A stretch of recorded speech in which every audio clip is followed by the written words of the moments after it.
اه يا حلوين، طلع لكم لايف مفاجئ انا عارفه، بس ده لايف بكل الشغل الفوري، فاتمنى الناس تجمع بسرعه، واي حد يشوفنا يحاول ان هو يعمل شير على قد ما يقدر.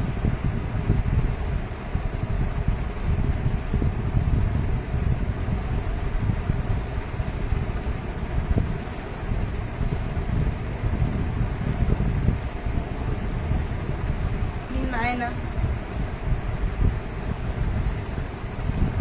اللي موجود يقول لي الصوت والصوره واضحين ولا لا، علشان بس اقدر ابتدي اعرض لكم الشغل.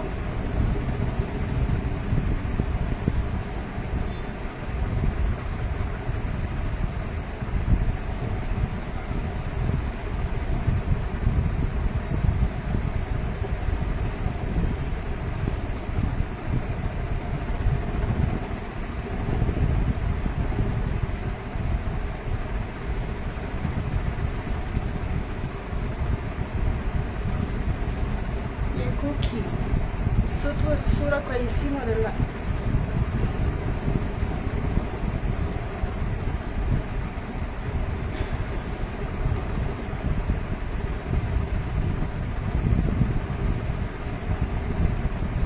يلا يا حلوين، على ما اعمل شير للناس عشان تجمع، يعني اللي يبقى معايا يقول لي الصوت والصوره واضحين ولا لا، علشان نبتدي بس اعرض لكم الشغل الفوري اللي موجود معانا.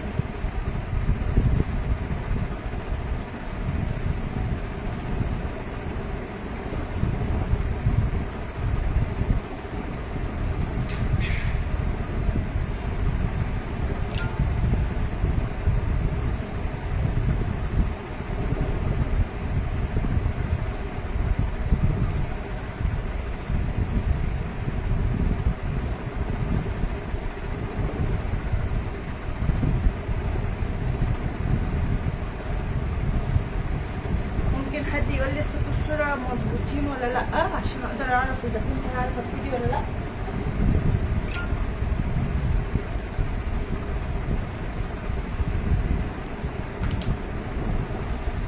طيب انا جاي في ايه النهارده وطالعه لايف ليه؟ طالعه لايف عشان اعرض لكم الشغل الفوري اللي موجود معايا، واي حد محتاج اي قطعه ياخدها سكرين شوت ويبعتها لي. ده طبعا للحاجات الفوري، في حاجات بتيجي بالطلب، والحاجات الفوري هي حاجات بسيطه. قولوا لي بس الصوت والصوره يعني كويسين ولا لا، اللي معايا موجودين. بصوا الدريس النبيتي ده خطير، هو مكتوب عليه ALO، بيبقى وان سايز، بيلبس لحد 90 كيلو، بيبقى خطير في اللبس.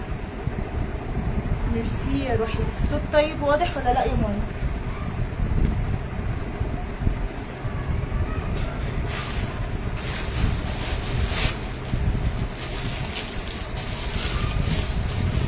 معايا ايه تاني؟ معايا الاوفر سايز دي سمر ميلتون، طريه خالص. هي بتبقى اوفر سايز للناس الرفيعه، وبتبقى على الناس المليانه على قدها، لان هي وان سايز لحد 90 كيلو. بصوا طباعه وش وظهر. ده طبعا انا بطول ليه في القطعه علشان اللي عاوز ياخدها سكرين شوت يعرف ياخدها سكرين شوت.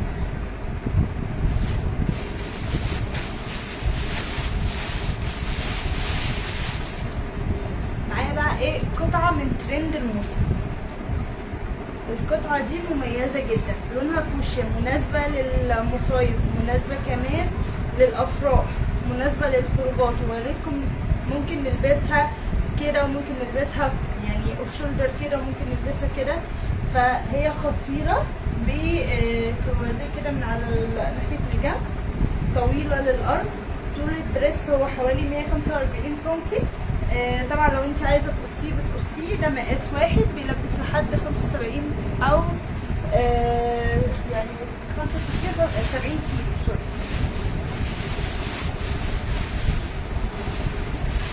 معايا ايه تاني؟ انا عايزه احاول ان انا اطلع لكم الحاجات اللي ليها علاقه ببعض ورا بعض، علشان تبقوا شايفين الالوان وكل التفاصيل.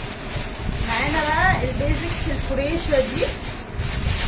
عايزه اقول لكم الماتيريال اللي عالم ربنا، ماتيريال تحفه.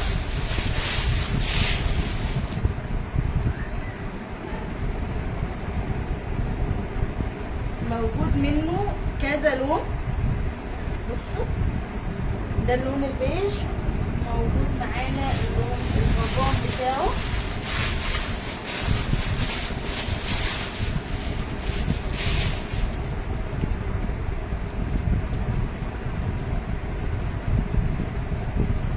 ده يلبس لحوالي 80 كيلو مرتاح. هو وان سايز يا جماعه.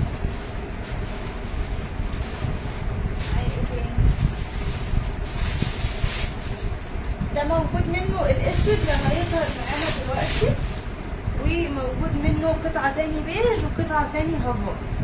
موجود معانا البيزك القط ده طبعا هو بيزك قط، بيلبس لحد 75-80 كيلو. الليكرة بتاعته عالية، طري جدا، مريح قوي في اللبس.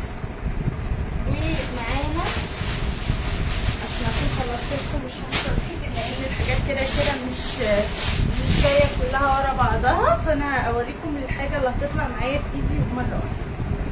معانا الدريس الابيض الخطير ده دريس سي واي، مناسب قوي للخروجات، عروسة بقى وبتجهز. شكله فظيع ومريح جدا في اللبس. عايزه اقول لكم يعني ثمنه كمان ولا اروع.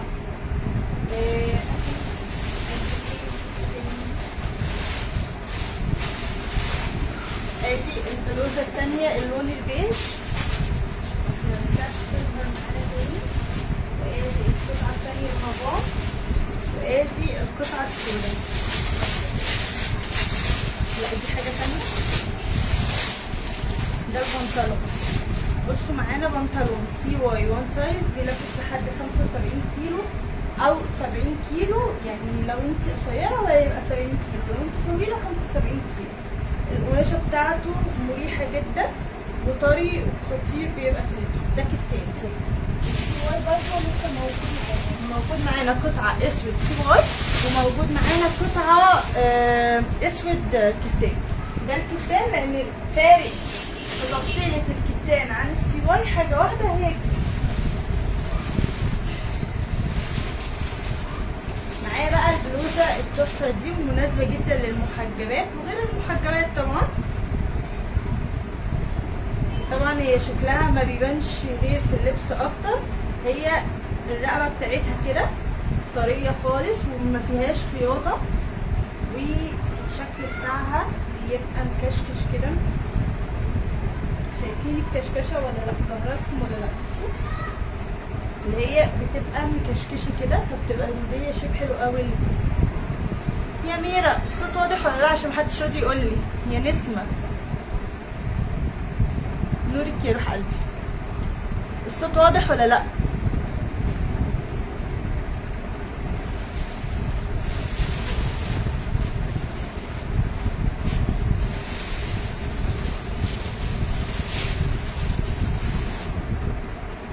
بقى معانا قطعة تانية اوفر سايز بس اللون الهافون.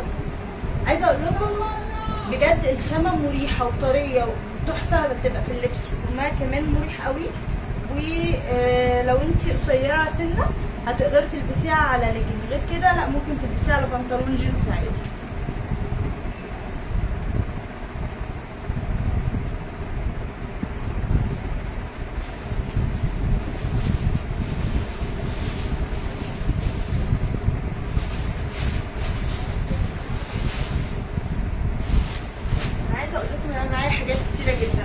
طلعت لكم كل الشغل الفوري لدرجه ان انا اصلا لما طلعته قلت ان انا هبتدي منين، واحترت بجد. ده تحفه في اللبس. الناس اللي خايفه منه علشان هو بكم، اللي اخد منه هو بكم رجع شكر لي فيه جدا وقال لي قد ايه الخامه مريحه في الصيف، قد ايه تحفه في اللبس، قد ايه مش بيحرر، وكمان يعني هو حلو قوي علشان خاطر الشمس. ماشي يا روحي، تسلمولي نسمة وميرا.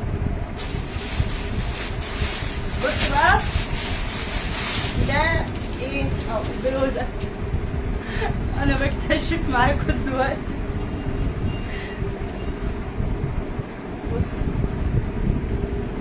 البلوزه دي بلوزه كوريشه، الخامه بتاعتها ناعمه، ودي الماتيريال النضيفه من الخامه الكوريشه، لان دي الخامه برضو ديت في منها انواع كتير جدا علشان تبقوا عارفين برضو.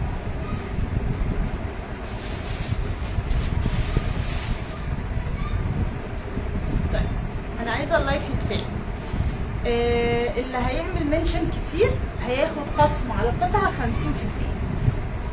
يعني حد واحد من اللي هيعمل منشن كتير قوي قوي هياخد خصم 50%. وده اوفر حلو، يعني انا شايفه ان ده اوفر حلو، ولا ايه رايكم؟ بصوا بقى البيزك ده بيزك اكس كده، موجود منه اللون البني واللون الابيض فوري. الخامه بتاعته برضو دربيه لكرة مضلع، الكم بتاعه نازل على واسع. ماتيريال حلوه ومريحه. المناسب اللي فيها ان هي بتنفع لكل فصول السنه. يعني في الشتاء تلبسيها تحت جاكيت، في الخريف وفي الربيع اللي هو تغير الفصول دوت تقدري تلبسيها وتنزلي بيها كده عادي. في الصيف بتبقى تحفه في الشمس، هي حلوه قوي. ده بنطلون ديربي ليكرا، ده مش ليجن، ده بنطلون. نفس خامة البوديهات اللي انا بوريها لكم. وده اللي هو السايز اللي بيلبس لحد 70 كيلو، وثمنه برضو خطير. انا عايزه اقول لكم ثمن الحاجه ديت تعتبر ولا اي حاجه بالنسبه للاسعار اللي الواحد بينزل وبيشوفها. ده بيزك خطير جدا، لون كشمير بفيونكات كده ظريفه من هنا اهوت.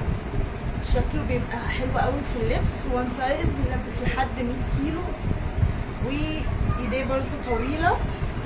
على فكره اللي عايز ياخد القطع ديت ويقص الايد بتاعته ويعملها نص كم، ده بيبقى متاح ومش مكلف خالص يعني، وسهل وبسيط، بس تروحي عند حد يكون فاهم شغله. دي القطعه التانيه اللي هي زي الابيض.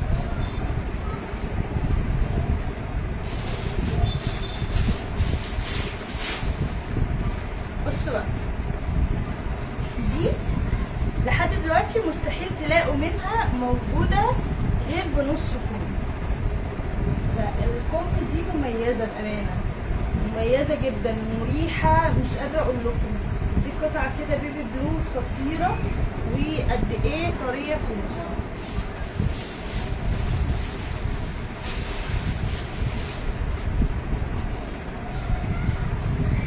معانا القطعة دي حلوة حلاوة مش طبيعية.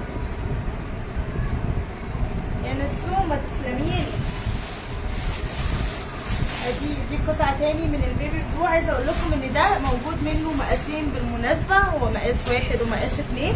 مقاس 1 بيلبس لحد 65 كيلو، ومقاس 2 بيلبس لحد 90 كيلو. وده الزيتي، انا مش هفتحهم كلهم علشان خاطر ارهاق اللمة بصراحة. ده الزيتي، وده الاسود، بس ده اللي هو زي البرتقال اللي احنا عرضناه في الاول، فاحنا مضطرين نشرحه كده. ملك الالوان والابيض بقى.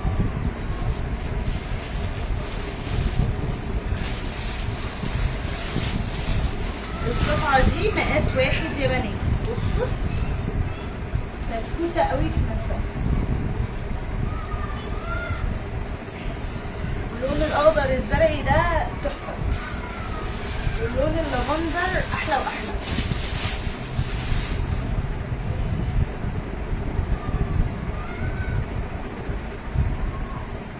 ده برضو مقاس 1، موجود منه تقريبا قطع مقاس 2.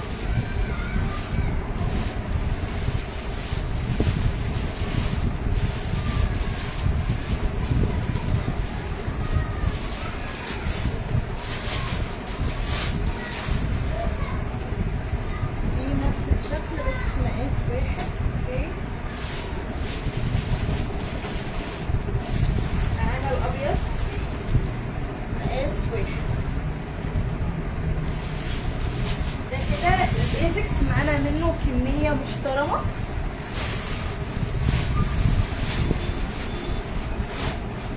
ومعانا ايه تاني؟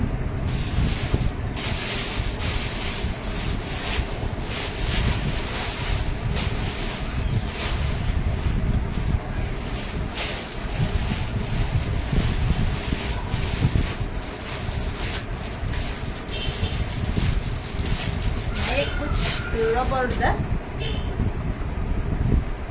مقاس 38، دي قطعة فوري وعليها عرض ما يتفوتش، فاللي عايز يلحق يطلبها يطلبها. بصوا اهي بكل الاشكال علشان تبقوا شايفين شكلها عامل ازاي. هي ده رابر مش جلد، وفي نفس الوقت هو حاجه كده شبه البلاستيك بس مخرمه، يعني مريحه قوي في اللبس مش بتتحرك. ناس كتير بتطلبه، مميز قوي في لبسه.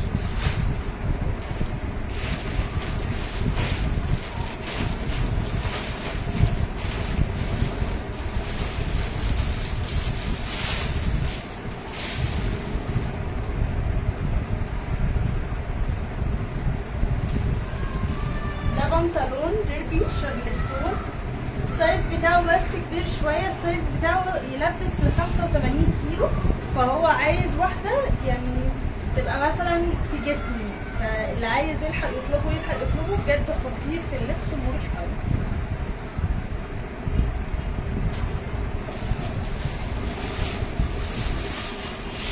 معانا ايه تاني؟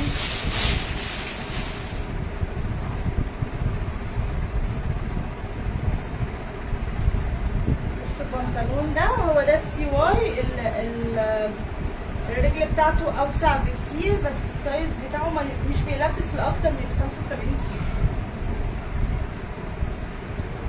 وثمنه تحفه، يعني ثمنه 150 جنيه بس، لان هي اخر قطعه فالحقوا اطلبوها. بصوا ده بقى شروال رجالي، المفروض ان هو ده 2 اكس، بس يعني تلبيسه صغير، يلبس مثلا حوالي 75 كيلو.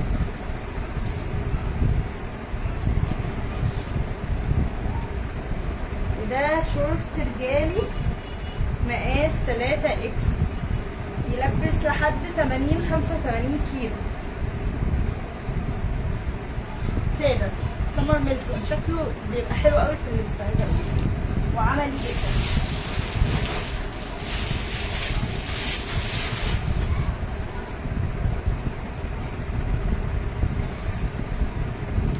انا عماله اقول ايه دي ايه دي ايه دي، عرفتها اول ما فتحتها.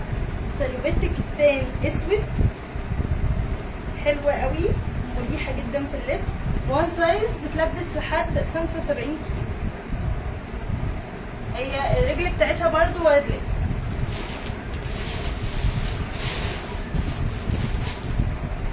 ومعانا تي شيرت بوستون ده 130 جنيه التيشيرت الخطير ده. بصوا السايز بتاعه برضو بيلبس لحد يعني نقول 70 كيلو، ده هيبقى بكتير قوي لان التيشيرت مش طويل، التيشيرت قصير، بس الليكرة بتاعته عالية، ومعانا منه قطعتين مش قطعة واحدة. ومعايا هنا ايه تاني؟ معايا ده البادي ده حلو قوي برضو وطري، بس ده تلبيسه حلو بقى، ده تلبيسه يلبس لحد 85 كيلو مرتاح، عليه قلب من هنا هو صغنطوطي، شكله حلو قوي وخطير في اللبس برضو، وكلكم عارفينه مطلوب ومكسر الدنيا وشغال من السيزون اللي فات برضو نار بصراحه. معايا القطعه القط دي برضو عليها اوفر خطير، هي مش لونها زي ما هو ظاهر كده في الكاميرا، لا هي الدرجه بتاعتها اهدى، مش عارفه ليه الكاميرا ساعات بتخلي اللون يبقى فاقع درجه. شكله حلو قوي.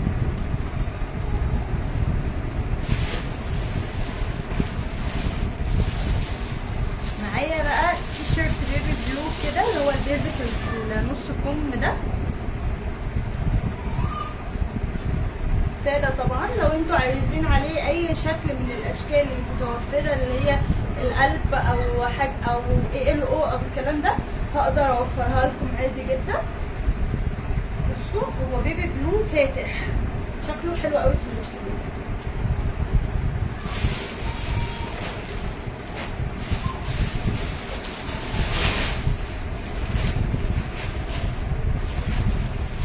عشان بقى ده الجزء المحبب لقلبي بجد، ده من احلى الحاجات اللي انا بحبها، لان لبس الاطفال اصلا بيبقى متعه. المفروض ان القطعه دي مكتوب عليها ان هي مقاس 10، بس هي تلبس مثلا لحوالي 6 سنين 7 سنين، طبعا بيختلف على حسب طول الطفل. فاي حد محتاج حاجات زي كده بيقول لي طول الطفل قد ايه، هقول له. الماتيريال بتاعتها ناعمه جدا، هي شعيرات قطن مش بتحرر، ففظيعه جدا. بصي يا إريني، انا مش عارفه انت بتقولي على انهي حاجه ايه هو اللي بكام، فابعتيلي سكرين شوت بالحاجه اللي انت عايزاها وانا هقول لك ايه هي بالظبط، يعني هي بكام بالظبط. ومعانا اللون ده، يعني القطعه دي جاي منها البينك، دي اللافندر، والاحمر بتاعها. طبعا هي كلها مقاسات مختلفه. معانا ايه تاني؟ معانا 5 ابريق، احنا المفروض نطلع 5 ابريق. معانا بقى شكلين تانيين خالص. الشكل ده عايزه اقول لكم قد ايه بيبقى شكله تحفه على البيبي وهو ملبوس.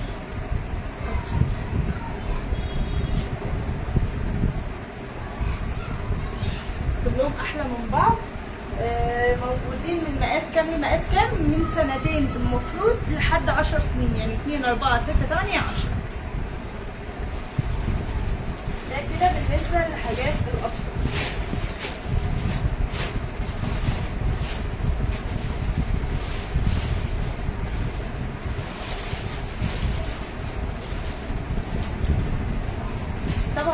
طبعا كلنا ما نقدرش يعني نستغنى عن البوديهات دي.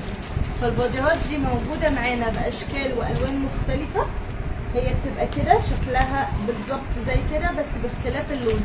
يعني مثلا معانا ابيض في اخضر، الابيض في اخضر ده موجود منه 3 قطع وهم مقاسات مختلفه. معايا اكس لارج واكس لارج و2 اكس لارج، ومعايا اللون اللي هو البينك في احمر مقاس دبل اكس لارج،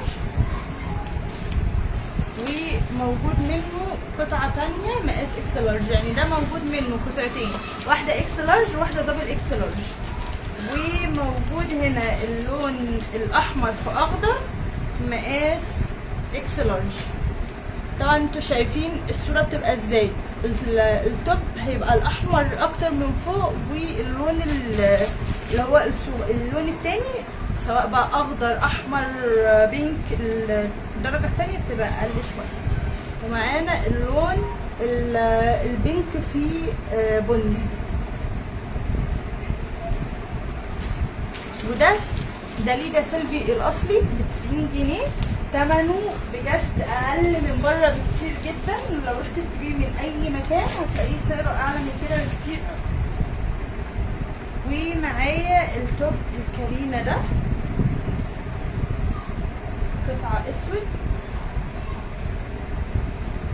وان سايز، بتلبس لحد 85.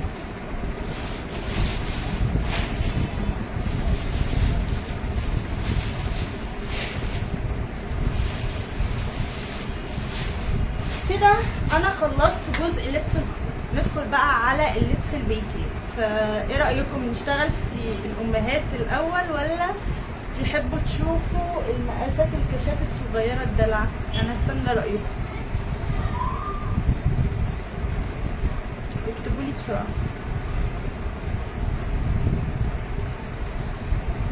انا محتار.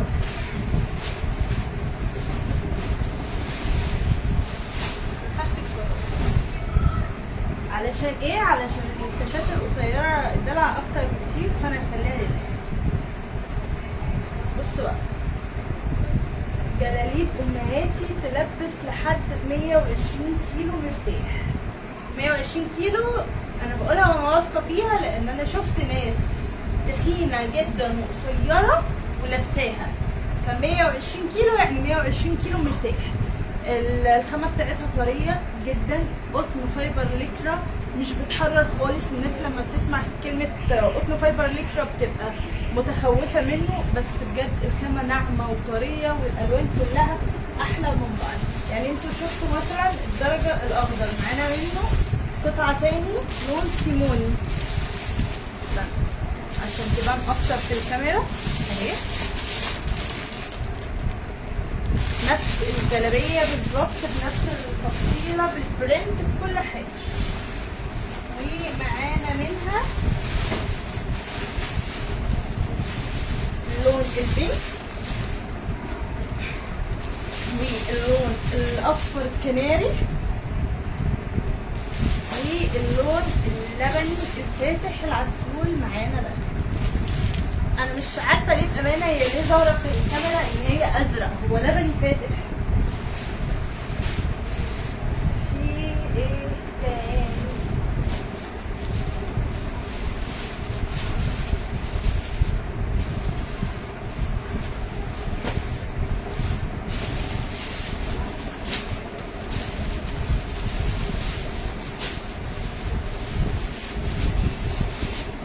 دي بقى مش جلاليب امهات، دي جلاليب عاديه تلبس لحد 85 كيلو 90 كيلو مرتاح، بتبقى بالشكل ده بالظبط. مش هفتحها بصراحه لان انا حاسه ان انا طولت جامد جدا في اللايف ده.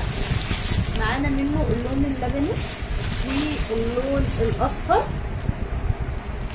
بجد اللونين احلى من بعض. ومعايا شكل تاني ببرنت تانية موجود منها اللون الفشة واللون الاحمر. بصوا شايفين شكل الوردة حلوة ازاي، ودي كمان حلوين كلهم احلى من بعض. يلا بينا ندخل بقى على الكاشات اللي هي شغالة معانا الحمد لله بفضل ربنا طول السنة، واحنا بنجيب منها دايما باستمرار. طبعا انتم ملاحظين ان انا كل مثلا يومين ثلاثة هتلاقوني منزلة البوست بتاعها، لان بتخلص الكمية وبرجع اجيب كمية تانية. فالحمد لله هي شغالة معانا جامد جدا. السايز بتاعها مش صغير، بس هي بتلبس من اول 40 كيلو لحد 90 كيلو. طيب ازاي بتلبس لحد 90 كيلو؟ لان نسبة الليكرا بتاعتها عالية جدا. بصوا شايفين قد ايه بيمط وبيرجع تاني، يعني مش بيمط بتفضل المطة واقفة، لا بيمط ويرجع تاني. معانا الشكل ده، ومعايا كمان الشكل ده برضو. الخامة بتاعتها قطن فايبر ليكرا. عايزة اقول لكم قبل ما انسى ان بيبقى فيه فتحة كده من الجنب عشان تدي وسع لللبس بتاعها، وبيبقى الطول يا اما على الركبه او بعد الركبه بسنه، وده بيختلف من مصنع للتاني، احنا ملناش اي علاقه بيه. هو المفروض ان الطول الاساسي بتاع الكاش 70 سم، اوقات بيبقى اطول من 70 سم واوقات بيبقى اقصر سنه. بصوا ده بقى ايه، باستك كده من فوق علشان الناس اللي مش بتحب الحاجه اللي من غير استك. في ناس بتفضل ده وفي ناس بتفضل ده، فكل واحد على حسب ذوقه. البطيخه دي برضو خطيره، كان معانا منها اشكال والوان كتيره جدا. معلش بقى على دوشه الاطفال، دوشه الشارع هي صعبه جدا. معانا الكاش ده، بصوا شايفين الورده قد ايه حلوه بجد. الورده لونها حلو قوي، يمكن كمان الكاميرا ظاهره. وده جه منه كذا قطعه، هي خلاص فاضل منها اخر قطعه، بس دي كده مش يعني الرقبه بتاعتها عاديه كده، فبتبقى القطايه بتاعتها كانها قطه اكتر، مش بتبقى مطه قوي. انا بقول لكم هو بيختلف من مصنع للتاني على حسب تفصيله المصنع. ده كل ما يخلص لازم البرنت دي تيجي هي والبرنت الكريزه التانيه اللي هي الكريزه بس بجد، لان هي حلوه حلاوه مش طبيعيه. وعايزه اقول لكم ان تمن الواحد مش مكمل حتى يعني 100 جنيه، فتمنه قليل جدا.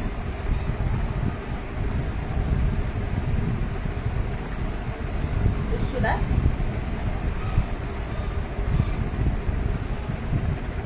انا بحاول اثبت ايدي ثواني عشان الناس اللي كانت مش بادئه معانا اللايف، بحاول اثبتها ثواني عشان اللي عاوز ياخد سكرين شوت يقدر ياخد. طيب الناس بقى اللي ممكن تسال احنا بنشحن ولا مش بنشحن؟ احنا اكيد بنشحن لان احنا شغلنا اونلاين، بس عشان في كذا حد سالني انت مكانك فين. انا يا جماعه شغاله اونلاين بس عندي شحن القاهره وجيزه ومدن جديده. المفروض ان اللي بيطلب بيدفع ديبوزيت من المبلغ، وعندنا شحن محافظات، واللي بيطلب للمحافظات بنشحن عادي جدا محافظات، بس في حاله شحن المحافظات لازم تدفعي ثمن الاوردر بالكامل. هضمن حقي منين؟ اكيد انا مش هخسر سمعتي ومش هخسر صفحتي علشان خاطر الفلوس اللي حضرتك او حضرتك هتدفعيها. بصوا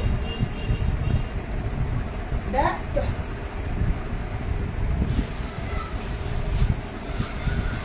طيب احنا ليه خلينا ان يبقى الدفع مقدم؟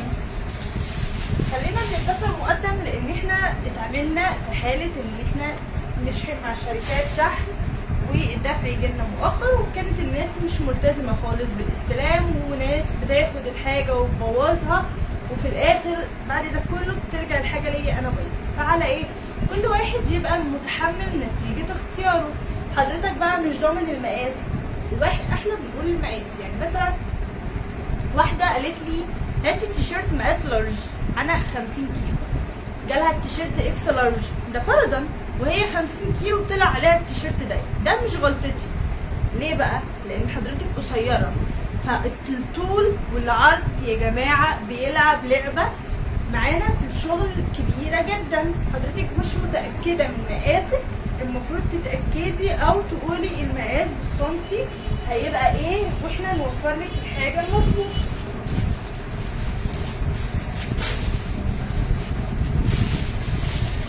البرنتات كلها احلى من بعض. كاشات دي عالم تاني بجد، فيها اكتر من 100 برنت.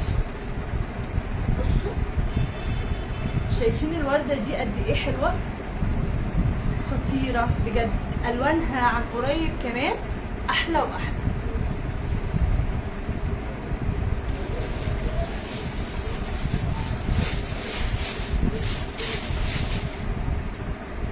دي بقى جه منها كذا قطعه لعلم ربنا، جه منها الكشمير والاصفر، دي كذا قطعه.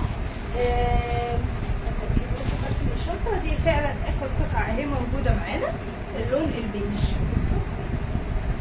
خامه ناعمه بطريقه رهيبه، مش بتحرر خالص، العالم ربنا مش بتحرر. الناس اللي عندها حساسيه هتبقى مناسبه ليها جدا. مش هفتح دي بقى لان انتوا شفتوا اختها حالا دلوقتي. دي الورده اللون الموف كده، موف غامق بس حلو قوي. ودي برضو لسه شايفين اختها اللي هي السيموني، ودي القطعه الثانيه بتاعتها. دي السيموني ودي القطعه الثانيه.